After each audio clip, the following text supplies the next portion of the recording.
Download our complimentary guidebooks, checklists, and other useful financial resources at savantwealth.com/guides. Good afternoon, everyone. For those of you whose first Savant webinar this is, welcome and thanks for being here today. For those of you who have joined us before, welcome back. We've got a great presentation for you guys today. We're going to be discussing, is it time to move? Financial considerations for retirees. My name is Evan Goldfuss. I'm a financial advisor in our Atlanta office. I'm excited to be here today and to have the one and only Miriam Falaki joining us as well. Welcome, Miriam. Thanks, Evan. Hi, everyone. As Evan mentioned, my name is Miriam Falaki, and I'm an advisor out of the Atlanta, Georgia office as well. Excited to dive into this topic. As we get started, I'd be curious how many of you are already thinking about a move today. Maybe it's a move to a warmer climate, closer to the kids, the grandkids, maybe, for some people getting further away from the kids. No, I'm just kidding. But maybe even a simpler place to enjoy retirement. Whatever's on your mind, my guess is that today's conversation is going to give you a completely different lens for thinking about it. Today, we're walking through the financial side of what that decision, looks like, and we're going to walk through it in a way that's practical and actionable. By the end of it, you're going to have a much clearer picture of what to think about before you start packing the boxes. So, Miriam, what are we going to be focusing on today? All right. Well, here is our agenda for today. This is what we'll cover. These 5 areas are intentionally ordered because they build on each other. So we're going to start with the housing decision itself, then move to income planning, taxes, estate planning, and close with the mistakes we see most often.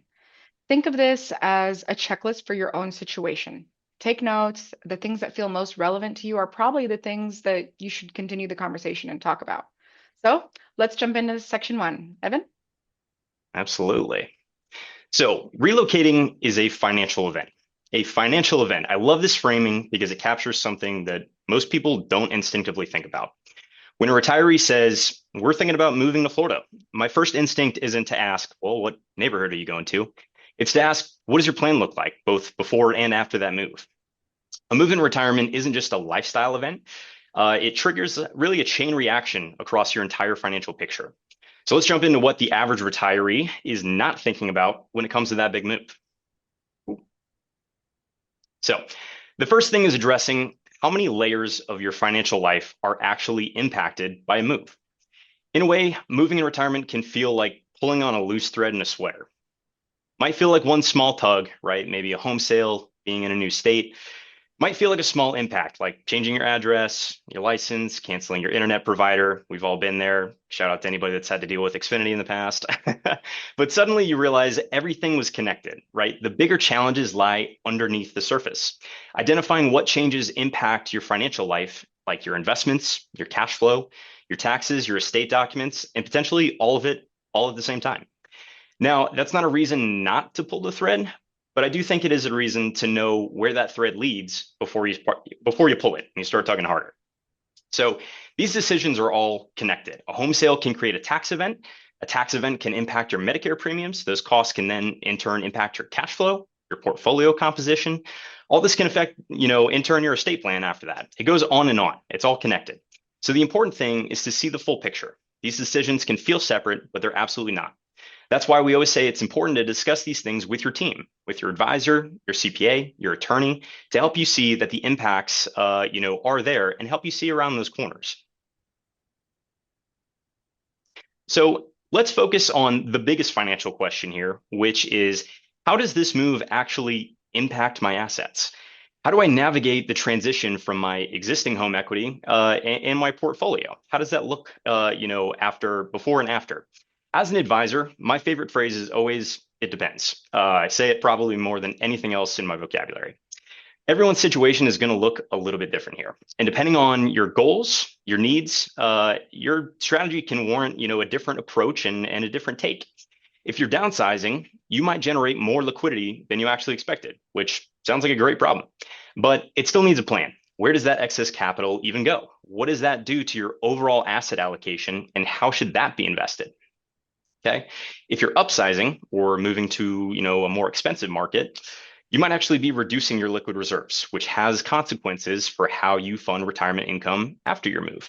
So housing decisions can expand or shrink what is available for generating retirement income, paying for healthcare, and dealing with unexpected expenses that we know are just going to happen. These impacts are rarely obvious until you actually sit down and model it all out. So let's jump to the next big decision and discuss what to think about when actually closing on a new home. So you've finally done it. You've been searching forever, searching for months, and all of a sudden it came up on your radar. You found the perfect home. How are you going to pay for it? Okay.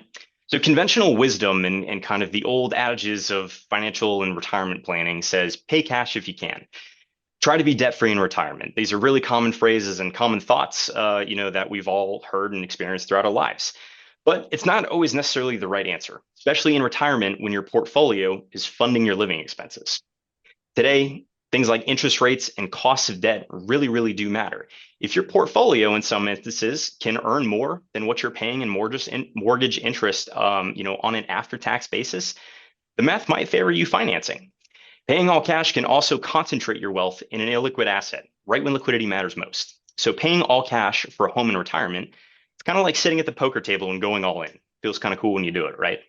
You might win, but if you get dealt a bad hand, or in this case, you get dealt a bad series of market returns and what your remaining portfolio looks like, you've got no chips left to play with. And if your circumstances change, that can leave you in a tight spot. Keeping a mortgage might, in your case, feel like keeping chips in your hand, keeping chips on the table, which is going to help you stay more flexible. It's going to keep your plan flexible and ultimately more adaptable for whatever comes in the road ahead. The right answer to this equation for you is going to depend on what your income looks like, your income needs, your risk tolerance, and your portfolio, which is exactly what you should be mapping out ahead of time with your team. So now the big transaction always gets the most attention and focus. What about the hidden costs that are not often addressed and can really sneak up on retirees? These hidden costs are often where we see people have the biggest surprise factors, right? People budget for the big purchase, but they don't necessarily budget for the cost to own, what comes next. HOA fees, property taxes, insurance, especially in the well-coveted coastal markets, where insurance costs can be really volatile, and especially maintenance costs can add up very, very quickly. Those are all things that directly impact you, after that move. A $50,000 renovation doesn't necessarily show up in your retirement income plan unless someone actually runs the numbers and models it out. The most important one, in my opinion, here on this slide is stress testing.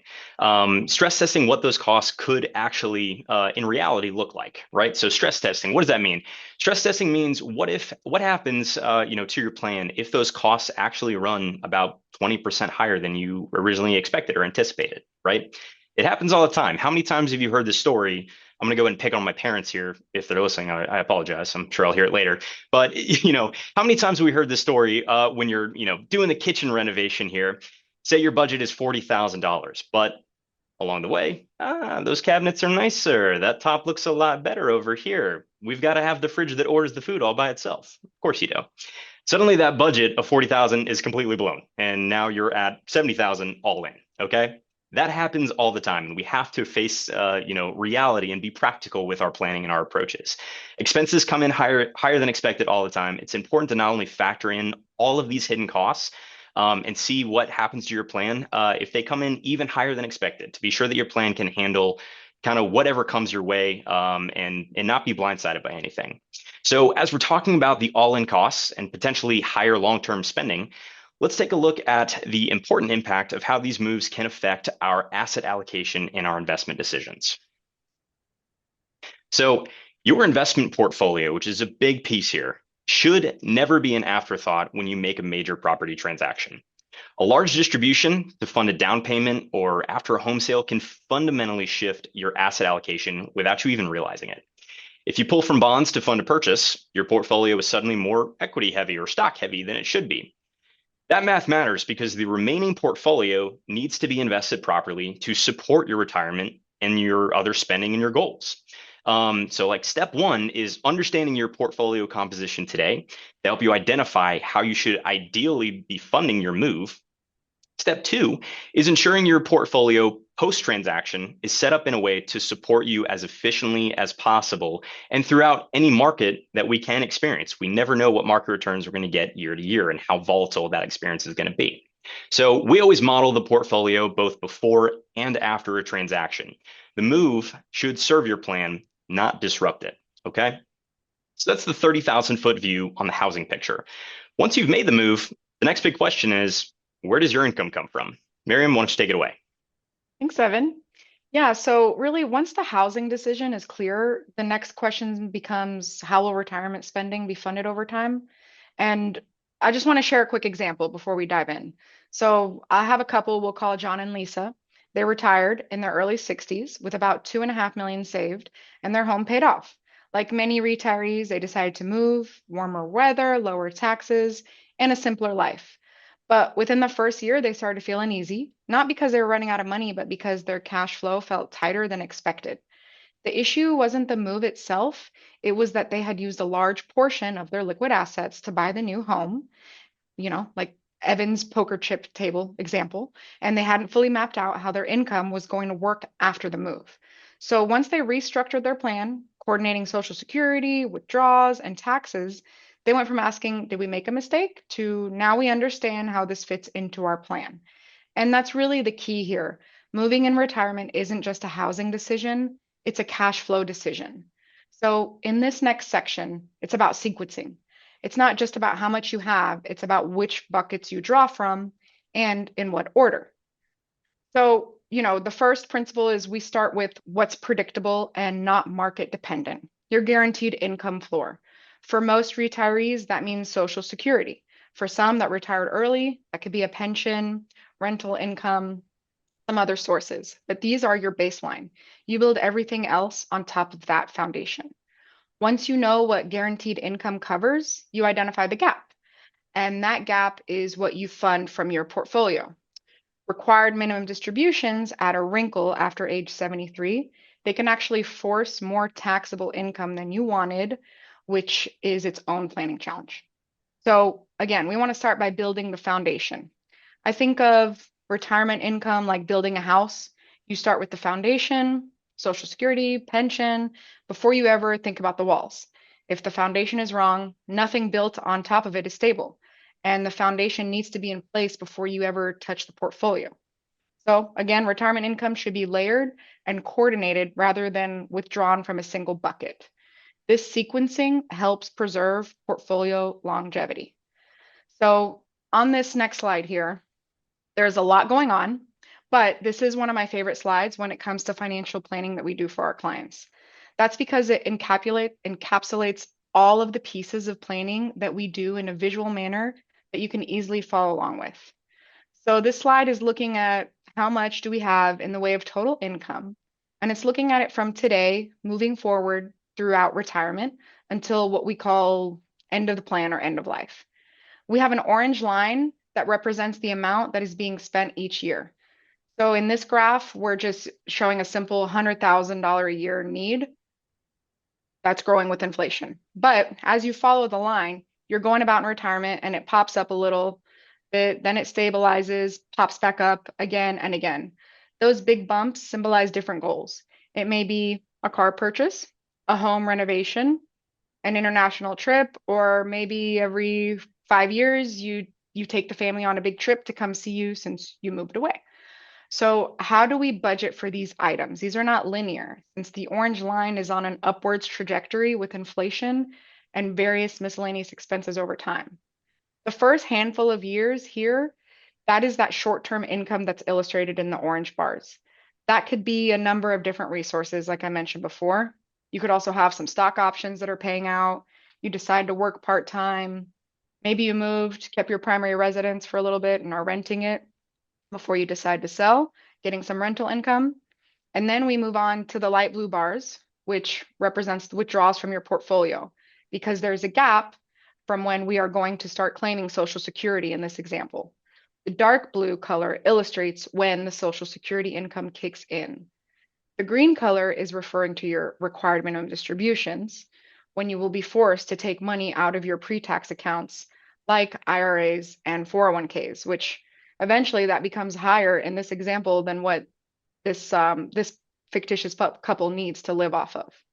But when we work with our clients, we'll use this chart to illustrate where their resources will come from to meet their spending goals in any given year in the future. This example, the household elects to delay claiming Social Security, which is why they need to fund that gap in the beginning. They start by living from part-time income, the yellow bars, and distributions from their investment portfolio, which are the light blue bars. Once they start taking Social Security, it nearly allows them to stop their distributions from their investment portfolio. So designing an integrated retirement income strategy is really a necessary step in the financial planning process, especially when considering a move. And then, of course, the other question, where can I draw from? You know, not all retirement accounts are created equal when it comes to access. So depending on your age, some have penalties for early withdrawals. You know, like under age 55, we try to go after the taxable brokerage accounts, maybe some cash reserves. Roth contributions are the most flexible, but maybe we don't want to access those that early. However, those are the accounts we would usually target before moving on once you're over age 55 to 59 and a half. That's when you can use traditional IRAs and 401k earnings. They typically can carry penalties until 59 and a half, with one exception for 401ks if you separate from your employer at 55 or older. And then the next one, once you're over 59 and a half, obviously the traditional IRAs, earnings and Roth IRAs and 401ks, you're able to take those out without that penalty. So if you're considering an early retirement date, this sequencing question becomes critical because penalties on top of taxes is a combination we want to avoid at all costs. So this is a planning conversation we have with every client considering early retirement and of course funding moving. Yeah, and Miriam, it sounds like each one of those different, I want to call them buckets, feels like the right approach to it. Sounds like as we're thinking about through the sequencing of when we're supposed to take from what bucket, that should probably impact how we should invest in each one of those buckets, right? That's right. Absolutely. But then, you know, part of the retirement income and cash flow planning is also about having a sustainable withdrawal rate. A lot of us have heard that the classic 4% rule, but that has evolved. So today's research really points to a 3 to 5% range, depending on your specific situation. But we do factor in investment mix, risk tolerance, and legacy goals. There's no one size fits all answer here. But the key phrase on this slide is without substantially depleting. Your plan shouldn't just survive, it should give you genuine confidence. The goal isn't to die with nothing, the goal is to live without running out. And another analogy I'll throw out here is you can think of your portfolio like a well. You can draw from it indefinitely. If you're thoughtful about how much you take each year, you draw too fast and you drain it. You draw too slowly and you're not living the retirement you worked for. So the sustainable withdrawal rate is finding that sweet spot, and it's different for every family. So taxes add a whole nother dimension to all this, right, Evan? They absolutely do, unfortunately. So with the move, obviously you might be able to get away from annoying neighbors, different pests around your house, but you certainly can't get away from taxes. That's something, we try to run away from, but seems to always find us. Taxes definitely don't go away in retirement. For a lot of our clients, they actually get a lot more complicated, especially when a move is involved. The section we're going to talk about is all about understanding how a change of address can drastically impact your tax picture. Want to get ahead of all those decisions and really understand what that impact looks like from the tax perspective. So let's first address that different states, depending on where you're thinking about going, different states can treat retirement income very differently. As a lot of you may know, Florida, Texas, Tennessee have no state income tax, whereas other states may have drastically different rules on taxing distributions, investment income, and even your Social Security. So where you end up has a drastic impact, and you have to be ahead of those changes. Additionally, property tax can vary drastically by state and even by county, as you've probably seen. Sometimes it's one of the biggest ongoing costs in somebody's move. For clients moving internationally, not even on this page, those going to Portugal, Mexico, Costa Rica, all those seem to be very popular these days. I can see why. It gets even more complex. Treaty implications, foreign tax credits, reporting requirements, that all has to be factored in and addressed upfront before making that switch. Tax planning should play an equally big part in your relocation decision. Shouldn't be an afterthought. We've seen people choose a state for the lifestyle and then suddenly get completely surprised by the hidden taxes that ends up honestly reducing their lifestyles sometimes with these unexpected costs. So it's all stuff that we want people to get, out in front of and understand what's coming down the pipeline. So, one of the most important taxes to understand when evaluating a move and funding a home purchase is capital gains taxes. This is one that kind of catches a lot of people off guard, frankly. When you're funding a home purchase, especially if you're pulling money from your investment portfolio, you might be triggering a taxable event without even realizing it. Okay. So for capital gains, for stocks, mutual funds, ETFs, everything held outside of your retirement accounts, right? So your IRAs, your Roth IRAs, everything outside of that in brokerage accounts, any gain you've built up in those investments can become taxable the moment you sell it. Okay. Here's what's interesting. Your primary home actually has a huge advantage here. If you're married filing jointly, you can actually exclude up to $500,000 of capital gain on the sale of your primary home. That is a massive tax benefit that actually not a lot of people understand or fully appreciate. It's definitely a big one you want to factor into your decision on where you're sourcing a down payment from. So when thinking about this sequence of where do I source this down payment, the answer isn't always flat out obvious. And it isn't always just, oh, with whatever cash on hand I have. Sometimes selling the house that you're in first and using that equity can be dramatically more tax efficient than liquidating, say, an appreciated stock position. So that's the conversation we want to have before anybody pulls the trigger. And again, kind of relates back to what I was saying. We want to be very aware and understand our portfolio composition, where it sits today before those transactions take place. So for capital gains, I want to take a closer look at this. Again, a lot going on here on this slide.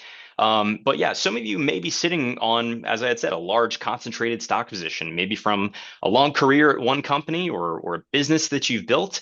This illustration below is going to show us what a capital gains event really costs at scale, okay? So at 23.8%, which is the capital gains tax rate, the max rate at 20%, it's scaled 0, 15, and 20, depending on your taxable income.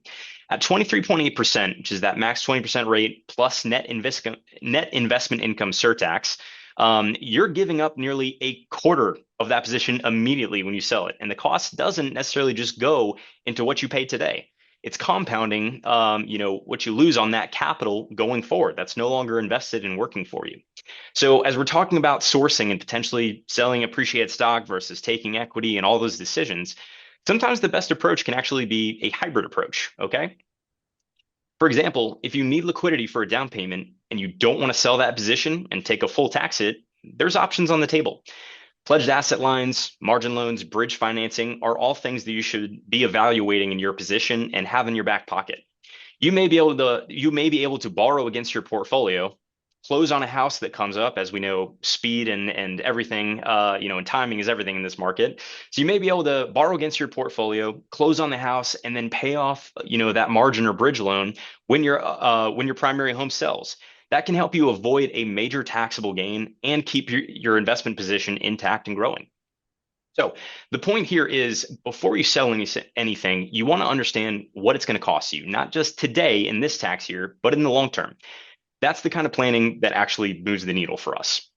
We could talk for hours about other taxes involved here, but I want to jump into the next leg, really of your financial life that can be drastically impacted by a move, and one that I think not a lot of people pay a ton of attention to. So Miriam's going to walk us through your estate plan and legacy and why a move is a great time to revisit this area. All right. So moving in retirement can also require updates to legal documents. Most people think I already got them done, I'm good, and move, even if it's just been a few years. But that does require a review of how your assets will pass if something happens, if you move states. So I'm going to go back to my fictitious couple, John and Lisa. After they moved from Georgia to Florida, they assumed their estate plan was still good to go. They had a will, powers of attorney, everything in place. But when they reviewed things after the move, there were a few gaps, right? Some of their documents were still based on Georgia law, and while many documents are genuinely recognized across states, the details can differ. Things like how powers of attorneys are interpreted, how probate works, and even homestead rules in Florida can change how assets are protected and transferred. They also had to look at how their home was titled under Florida law, beneficiary designations that no longer aligned with their overall plan, and whether a revocable trust made more sense in their new state. once they updated everything, their plan wasn't just valid, it was aligned with their new location and goals. And again, another key takeaway, when you move in retirement, your estate plan doesn't automatically move with you. It needs a review to make sure it still works the way you intend. So in this map above, you'll see which states impose their own estate and inheritance tax. The difference between an estate tax and an inheritance tax is that the estate tax is paid by the estate of the person that died. Assets are only distributed out of the estate after the tax is paid. With an inheritance tax, the beneficiary who receives the inheritance pays the tax personally. And you'll see that little itty bitty Maryland right there does have both. So if you're a Marylander, please discuss this with your advisors ASAP. However, just like the federal estate tax, these states do have varying exemption amounts. But unlike the estate tax, which is the federal estate tax, which is a flat 40%, many of these states have progressive rates. One thing I want to emphasize here is that the state estate tax is imposed on top of federal estate tax. You can get a deduction on your federal estate tax for certain state estate taxes. But so what does that mean when your estate owes federal and state estate taxes?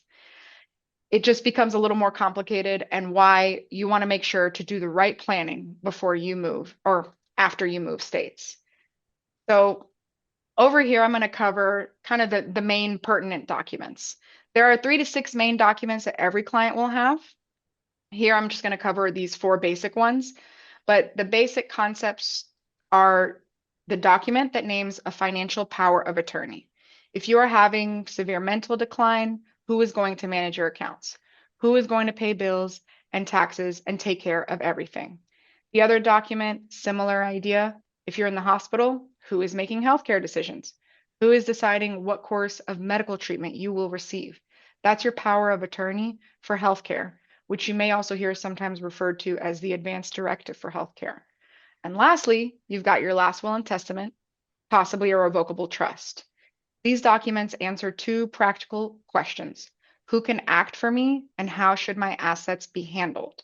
Now I'll briefly touch on these core documents. First, I'm going to cover these next 2, the financial power of attorney and the power of attorney for healthcare directive. Everyone should have these in some form or another. Some states like Georgia have statutory forms, so you'll see the same piece of paper over and over. Other states have codified forms, so you'll need to make sure you know how to read them. For the financial power of attorney, another thing to note is that it is sometimes springing. What that means is that it only comes into effect once you're incapacitated. Hopefully, the document defines incapacity and who is making that determination. If not, it can be really hard to get any sort of paperwork from a doctor or overseeing physician saying that you are incapacitated. If it's not springing, it's effective immediately. Whoever is named as the agent has the authority granted to them under the document and can use it today. One other thing to note, so long as you're in good mental health, you can always revoke these documents if need be and update them. Because, like when you move, especially if you're older and have health concerns, you want to make sure to share these documents with your doctor so that they know that those will work. Some medical facilities will not use a certain form if it's not the statutory form. Again, just something that you would need to review if you move states to make sure you have the right documents in place. On this next slide, this is the other big part of any estate plan, the last will and testament. So what is a will? A will is a legal document that expresses a person's wishes as to how their property is to be distributed after their death and names a person to manage the property until the final distribution. The most basic will says, I leave everything outright to my spouse, and if my spouse doesn't survive me, I leave everything outright to my kids. More complicated wills can create irrevocable trusts for spouses or other descendants. But the will is probably one of the most misunderstood estate documents because many people think a will avoids probate. It doesn't. Assets passing through a will are subject to probate, which is public and can be time-consuming and costly. A will only controls assets in your name alone with no joint owner and no beneficiary designation. Everything else passes outside of it. This is why beneficiary designations are part of estate planning. They need to be reviewed and updated regularly, and they override your will entirely. So, a will matters a great deal, but it does not control every asset. And then the last one I'll cover is the revocable living trust. This is the document that does avoid probate. For clients with property in multiple states, it's often essential without it. You'd need separate probate proceedings in each state if you keep a property in Georgia and one in Florida, for example. But the three key roles are the grantor, that's you, the trustee, also typically you while you're living, and beneficiary, again, also typically you while you are living. After you pass, a successor trustee steps in seamlessly. It's flexible. You can change it anytime while you're alive and competent. It also provides smooth management of your assets if you become incapacitated without court involvement. That peace of mind alone is worth having it in place. So, bottom line, a revocable trust is a legal entity that can hold assets for beneficiaries. The key advantages are continuity of financial management during incapacity and probate avoidance at death, particularly helpful in more complex situations like multi-state property ownership. A trust can be a very useful tool, but only if it is both drafted correctly and funded correctly. Now, let's talk about the mistakes because knowing what to avoid is just as valuable as knowing what to do. Evan? No, absolutely. And I would say we're pretty far down the proverbial sweater analogy here on the thread. Honestly, Miriam, it kind of reminds me of for those of you who don't know Miriam, she is a whiz at solving Rubik's cubes. And as we're talking through each one of these scenarios, it frankly kind of reminds me of a Rubik's cube, right? It's like you can solve and maybe get all one side all blue, but that doesn't mean you got all the other sides correct. Sometimes even if you got the all blue side, everything else still looks like, a messed up quilt of sorts. And so it's almost, there's a solution out there, but it's tough to get all of those, pieces looking the right color and moving the same way. Um, Miriam, we'll have to make you do a Rubik's Cube solve on live webinar here one day. Anyway, jumping into common mistakes that we can avoid. This is really my favorite section here because these are patterns that we actually see. These are not hypothetical. This is stuff that we've seen and encounter all the time. The good news is every single one of these things is avoidable with the right planning and the right foresight in place. So let's take a look. The top four, honestly, that we would address. Number one, moving solely for tax savings. Letting, if you've ever heard the phrase, letting the tax tail wag the dog is another way to put this. Tax savings moving, especially into, those no state income tax states, those tax savings can be real and be very meaningful, right? But what we've seen is they're rarely enough on their own to justify a full move. Factoring in the full cost of living, the social connections, stuff outside of the financial plan, healthcare access and quality of life. We've seen people move to no income tax states and end up spending a lot more, in other ways that they ever thought they'd imagined, that far outweighs what they saved in taxes. It just happens. And so I think zooming out and taking a look at it through the lens of, am I just doing this to save a lot of money, or is this best for me and my plan together? Okay, can absolutely avoid doing that. Number two, underestimating long-term housing costs. We kind of touched on this one a little bit earlier. So as we said, the purchase price is really just the beginning. It seems like the biggest thing, and oftentimes it kind of takes away all of our attention. But the back end, everything behind that, the insurance, maintenance, property taxes, all those are ongoing costs that are quietly eating into, the rest of your assets that are designed to generate your retirement income over decades. Again, one of the key things that we talked about there is making sure that we're being realistic, stress testing those scenarios and what those excess housing costs could actually be, and certainly understanding how those extra costs factor into our portfolio. As Miriam had mentioned, we want to be focusing on the remainder of our portfolio being able to generate a sustainable withdrawal rate to help us cover our spending, again, for sometimes the next 10, 15, 20, maybe even 30 years in retirement after that move happens. So I want to be realistic with actually estimating what those new living costs could look like. Number three, over allocating to illiquid real estate. Okay. So this is what we talked about in terms of paying all cash versus doing some sort of hybrid or potentially financing a little bit. So real estate is a wonderful asset. It can be, a great piece of your asset or your balance sheet, a great diversifier for you. Where it can be problematic is when you need liquidity and can't necessarily access it really quickly. Retirees who put too much into their property can find themselves being asset rich and cash poor. That's kind of a stressful place to be in retirement. Again, like we had said, the best and most successful plans are those that are designed to be flexible and adaptable. We want to make sure that we're not over leveraging ourselves. Again, that chip scenario, going all in. Want to make sure that we're still staying diversified even after, our down payment to a new property. Okay. Four, making a permanent decision too early in retirement. Think we don't give ourselves enough credit here. Over here at Savant, we map all of our plans out until about age 92 and 94. Retirement is a really long game. People are living longer than ever, and what that means is that if you are a retiree or even an earlier retiree between 50, 65, the lifestyle you want today, at 65 might look drastically different than the lifestyle you may want or need at age 80.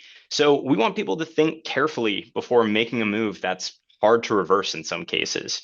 Give an example here. My wife's grandpa was a absolute huge skier. He and his wife moved out to a mountain town resort back in their early 60s. Absolutely loved skiing, loved being outdoors. It was their whole lifestyle. He could, wax anybody on the mountain that I ever saw. But they got out there and it was awesome for a period of time. But as time went on, 15 years later, they were ready for something a little more walkable, slowing down a little bit, something more walkable, more suited to their lifestyle. Weren't spending as much time on the mountain, obviously. Wanted to be closer to things like, their doctors, being able to provide medical care for what they needed. But when that period had happened, the real estate market in their town had shifted. It was taking a lot longer to sell. The cost and what they were able to get for their property wasn't exactly what they planned for. Ultimately, they worked through it. They got there, they got out, and got to the place that was better for them. But it was a lot harder than expected. And so the lesson here isn't necessarily don't move there or there's a bad place to move or don't make that decision. But it's think about your exit before you make the entrance, right? It's thinking about the long game. And again, never putting yourself in a position where you're not adaptable and flexible with your plan. Okay, so those are the most common mistakes that we see all of the time, and definitely are things that can be very much avoidable with proper planning in place. The final one, and honestly the easiest mistake I think to avoid, is underutilizing coordination. So as we've talked today, if there's one theme running through everything we've talked about, it's that none of these decisions live in a silo. Your housing decision affects your portfolio. Your portfolio affects your taxes. Your taxes affect your estate plan, and your estate plan can affect how everything gets passed on. These are all connected, and that means the best outcomes come from treating them that way, that they are all interconnected. The families that we've seen navigate this most successfully didn't make these decisions one at a time or as they came up. They modeled out the outcomes before they ever even committed or signed on the dotted line. They updated their plan after the move, or both before and after the move, and they had their financial advisor, their CPA, their estate planning attorney, all looking at the same picture at the same time. That coordination is the difference between a move that works beautifully and one that creates problems that you didn't see coming. And that's what comprehensive planning is designed to do. Okay. So we have covered a lot of ground today. And if you're walking away with even just one question about your own situation, that is exactly the conversation we want to have with you. So I encourage everyone to take advantage of a free 15-minute phone call with us where we can dive into your specific plan, get to know your world, and see if we can help guide you and your family through that next chapter. That link is in the chat right now. Grab a time that works for you, and our team's going to be there ready to help. Us advisors at Savant love this conversation specifically on this topic because there's so much complexity to it and so many layers behind the scenes. And making complexity easy is exactly what we do. So now that we've got a few minutes here, let's jump into a few of the great questions that we've gotten throughout the presentation today. Miriam, what are we going to start with? All right. I got a great one here that I think you can address. And here we go. We're thinking about moving from Georgia to Florida. What should we do first? Georgia to Florida. Okay. That's a really good one. Honestly, I think the biggest thing that you can do is map out that checklist. I think getting in a plan in place today and understanding, okay, one, how are we going to fund that move? What does the portfolio look like today? And two, what are the biggest tax changes we can expect? And where do we expect to be in this tax year? What does that timeline look like with our move? How is that going to impact our plan? When are we going to change residency? I think that all very, very much matters. And besides that, I think it's, am I ready for the Florida heat versus Georgia, which is frankly not that much better. But I think a lot of things to weigh and get out in front of. But the best advice I could ever give before any move in general, especially when changing states, is to get out, make that checklist, and reach out to your team members today. I think getting everybody, in the room on that phone call and saying, hey, here's what I'm thinking. What am I missing? Is a great place to start. So let's see. What are some other questions? Miriam, we got one right here. What does a revocable trust, or I'm sorry, when does a revocable trust make more sense than just a will? Oh, that's a great question. We get that all the time. And I will say, I mean, the biggest thing is if you have multiple properties across multiple states, you definitely want to consider getting a revocable trust because you don't want to deal with probate in more than one state, right? And then, privacy and capacity planning, that just makes it easier. A lot of people want to set up revocable living trusts, even if they don't have a complicated situation, just to make it easier on their heirs, on their children. If something, I'll just give an example of a spouse, they own home jointly.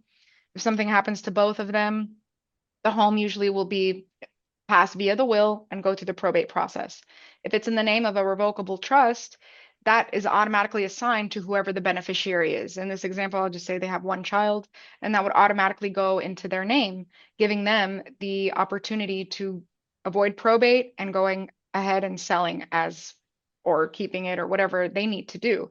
So probate can be lengthy in some states. Some states it's easier. But again, what we do here at Savant with our clients is we'll review. The biggest thing is to make sure that you have a proper net worth statement and have everything how it should be titled. We'll run into couples sometimes that have, an account under their name, two properties, a rental just under the wife's name, for example, joint here. So when we review the net worth, and if the goal is to avoid probate, we want to make sure that that titling is done right, or also update the estate documents and maybe implement a revocable trust plan. So again, that's becoming more and more popular for people that definitely want to avoid probate. And if you have a lot of assets, it can make sense. Okay. All right, let's see. We got time for probably two more questions, I would say. Evan, let's see. Should we sell or buy first? You touched on this a little bit, so. Ooh, man, that is a classic. I'm just gonna have to pull the old phrase out of my pocket. It depends.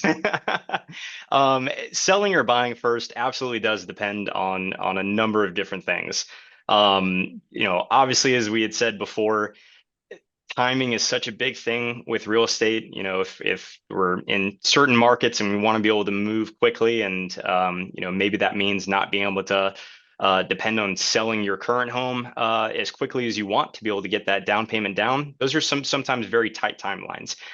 So I think that question begs, one, a very good look, an honest analysis on what your current portfolio looks like today. I think answering that question on, okay, once we do find a place, how are we going to fund that down payment most efficiently? Two, within my taxable portfolio or wherever I'm going to source, between cash or investment positions that I'm going to sell, what does that tax consequence look like?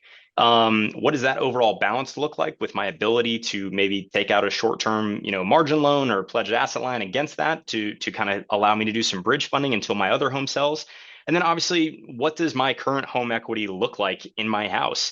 Am I going to, qualify and fully utilize that full capital gains exemption of 500,000? So what does that ultimate tax consequence look like? Looking at kind of both ways of doing this. I think ultimately the way that I would approach it is again, leaving yourself in a position where you can be flexible to move with speed and do as fast as possible. And I think that comes down to understanding what's in your portfolio today. Do you have the ability to pull some of those, extra options like margin loans out of your back pocket? Or do you need to work with a real estate attorney and be very diligent about your timeline? I think it all matters. Hopefully that was a big roundabout way of saying, again, it depends. But I think it's about taking a good, clean look at everything and weighing all the options before doing anything. So I think, let me see, Miriam, you got time for one more here? Yeah. I'll take another one. Yeah. So let's see here. So we got another one on the 4% rule. So this question specifically said, I heard the 4% rule is a little bit outdated. Can you attest to a little bit about that and kind of how we approach sustainable withdrawal rates? Yeah, I mean, I agree. It is outdated and it's not the only way that you should think about your withdrawals, right? When you're in the portfolio. I mean, a better range is 3 to 5%, but I think it really depends on risk tolerance, legacy goals, investment allocation.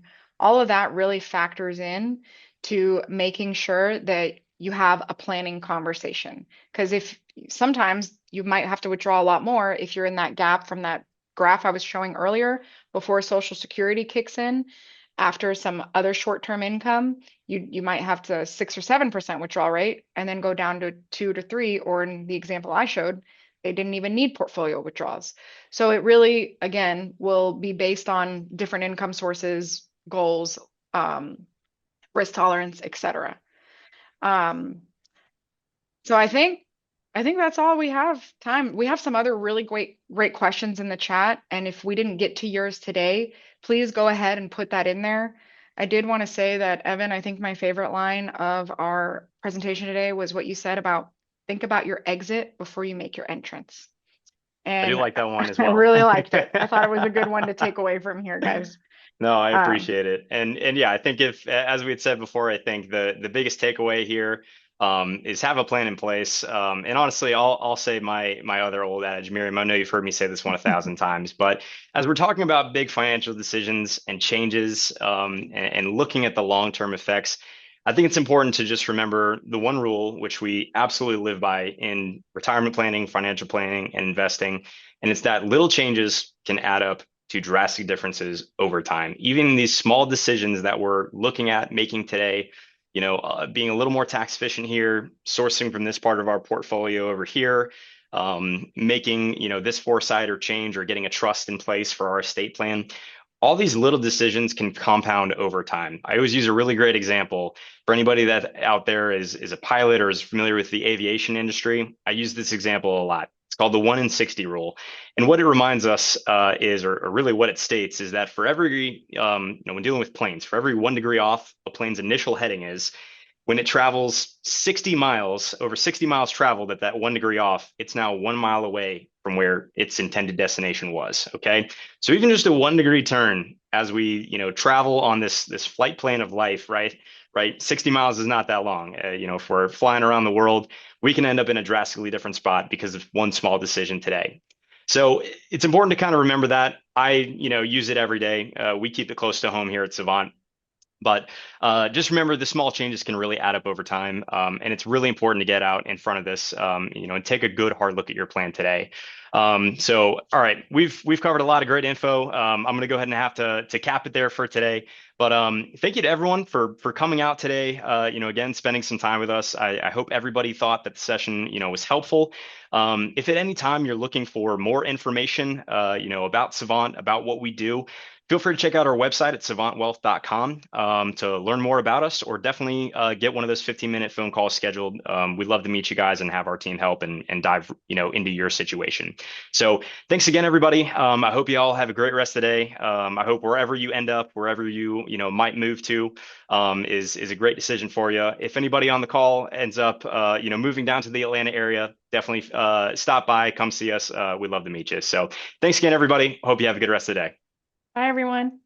If you enjoyed this webinar, visit savantwealth.com/guides and download our complimentary guidebooks, checklists, and other useful financial resources.